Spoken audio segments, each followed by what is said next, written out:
자, 이번 절에서는 지시문에 대해서 한번 알아보도록 하겠습니다. 자, 우리가 지시문 뭘 배웠어요? 페이지라는 지시문 배웠죠. 자, 페이지의 지시문 어떤 용도로 사용했습니까? 두 가지 용도로 사용했습니다. 우선 컨텐츠 타입을 지정하는 용도, 그리고 또 하나 잘 생각나실지 모르겠지만 임포트 하는 용도로 페이지 지시문을 사용했습니다. 자, 이 페이지 지시문 외에도 뭐 몇 가지 지시문이 더 있습니다. 그럼 그 지시문에 대해서 한번 알아보도록 하겠습니다. 자, 지시문은 뭐냐면 클라이언트 요청에 의해서 JSP 페이지가 실행되는데 어떤 부가적인 정보를 기술하기 위해서, 즉 JSP 실행에 필요한 부가적인 정보를 기술하기 위해서 사용하는 게 바로 지시문이라는 겁니다. 가령 예를 들어서 우리가 사용한 컨텐츠 타입과 같이 페이지에 대한 인코딩 정보 혹은 뭐 마임 타입 정보, 그 다음에 JSP 페이지를 실행하는 데 필요한 클래스의 임포트 정보, 뭐 이와 같이 어떤 부가적인 정보를 기술하는 데 사용하는 게 바로 지시문이고요. 지시문의 작성 방법은 이와 같습니다. 자, 스크립트 릿 안에 골뱅이 기호를 붙여서 써주시고요. 그 다음에 지시문을 작성을 해주시고 스크립트 릿으로 닫아주면 됩니다. 자, 작성 양식을 보면 스크립트 릿 골뱅이 표시 @기호죠.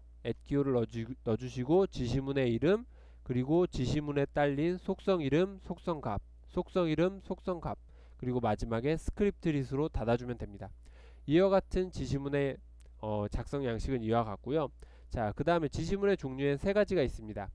페이지 지시문, 인클루드 지시문, 태그 립이라는 지시문. 자, 페이지 지시문은 우리가 두 가지 용도를 살펴봤죠. 그 다음에 인클루드 지시문은 다른 웹페이지를 현재 웹페이지에 포함시켜서 실행할 때 사용하는 게 바로 인클루드 지시문입니다.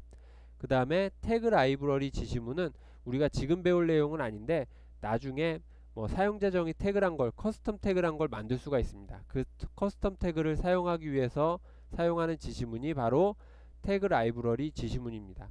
자, 이 태그 라이브러리 지시문에 대한 건 나중에 좀 더 자세히 알아보도록 하겠습니다.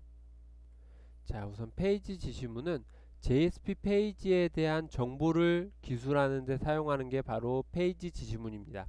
그래서 예를 들어서 문서의 타입, 인코딩 정보, 그 다음에 필요한 클래스의 임포트에 대한 정보, 그 다음에 에러 페이지 기술 등과 같은 용도로 사용하는 게 바로 페이지 지시문입니다. 그래서 페이지 지시문은 JSP 페이지를 실행하는데 기본적으로 필요한 정보를 기술하고 있기 때문에 JSP 페이지의 가장 맨 윗줄에 기술하게 됩니다. 그래서 페이지 지시문의 작성 방법은 이와 같이 스크립트 릿 @기호 페이지라고 작성을 해주시고요. 그 다음에 속성 이름, 속성 값으로 기술을 하시면 됩니다. 자, 첫 번째로 알아볼 페이지 지시문의 속성은 바로 컨텐츠 타입이라는 속성입니다. 자, 컨텐츠 타입은 뭐 지금까지 여러분들이 쭉 계속 봐왔기 때문에 뭐 너무나도 익숙하실 거라고 생각됩니다. 자, 페이지 지시문의 컨텐츠 타입 속성은 현재 제공하고 있는 JSP 페이지의 마임 타입과 그리고 인코딩 정보를 기술하기 위해서 사용됩니다.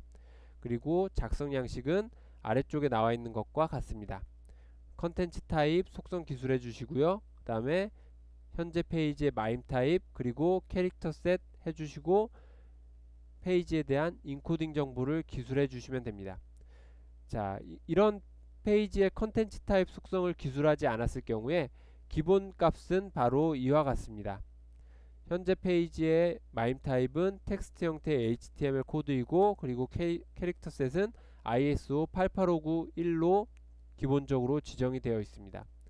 그래서 이와 같이 컨텐츠 타입 속성은 마임 타입과 문자 인코딩에 대한 정보를 기술하기 위해 사용하는 게 바로 페이지 지시문의 컨텐츠 타입 속성입니다.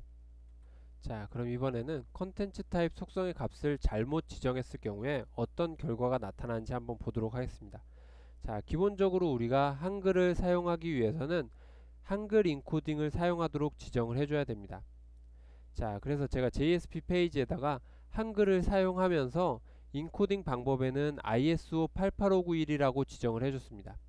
자, 이와 같이 JSP 코드를 작성을 하고 JSP 페이지를 실행해 보면 아래 그림과 같이 JSP 페이지에 저장되어 있는 한글이 깨져서 출력되는 걸 확인할 수 있습니다.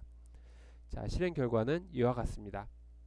자, 우리가 JSP 페이지에서 한글을 제대로 사용하기 위해서는 한글에 대한 정확한 인코딩 방법을 지정을 해줘야 됩니다. 가장 많이 사용되는 게 EUCKR이라는 인코딩 방법이고요.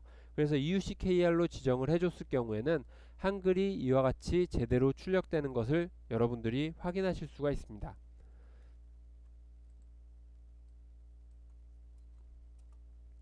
자, 인코딩을 제대로 지정을 해줬더니 한글이 잘 출력이 되는 걸 확인할 수가 있습니다.